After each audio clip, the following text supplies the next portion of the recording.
Up next this week is The Collector, which I think is the worst movie I've seen this year. Yeah. And it's directed by Marcus Dunstan, who has something to do with the Saw franchise. I don't remember if he wrote it, some of them, or directed some of them. But I mean, clearly he's coming from that school of thought, which is that the plot isn't really all that important, provided that there's plenty of gore. And the plot of this one is I mean, it's about an average horror movie plot that a guy who works for a wealthy family, his wife has been borrowing money from loan sharks, so he breaks into the house one night to steal a diamond or something. Yeah.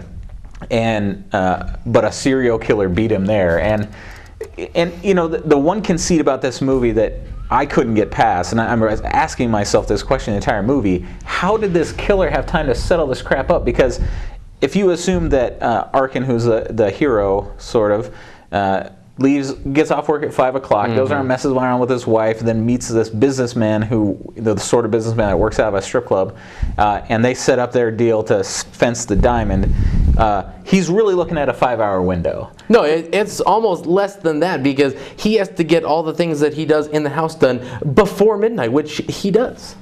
Right. So, I mean, at most, you're looking at 5 hours, assuming he started at 10.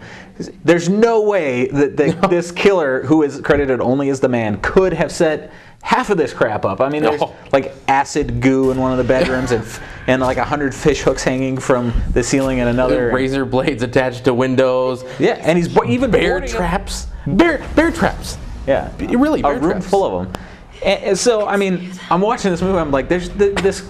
You know, this can't happen. You know, whatever, the crazed killer that breaks into a house to kill people and torture them, sure, why not? But there's just no way he could have set this stuff up. No, I mean, he booby-trapped like 35 rooms inside this house, all differently. It's not a continuous theme in any of them, other than being gruesome. Yeah. So, you know, and this one, the acting was really flat by everybody, you know, and there's not a lot that you can expect out of acting in a horror film, but you know, there really should be something more than, you know, cockroaches trying to burrow into somebody's belly and a wire that automatically cuts you as soon as you touch it around a dining room. So, but it's thick enough to see. Yeah.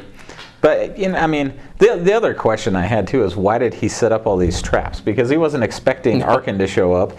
Yeah, that was a surprise. I mean, the whole movie is really just excuses to pile gore upon the screen. And there are people who like that, and you know, shame on them. But I don't, so skip it. Yeah. We'll be right back.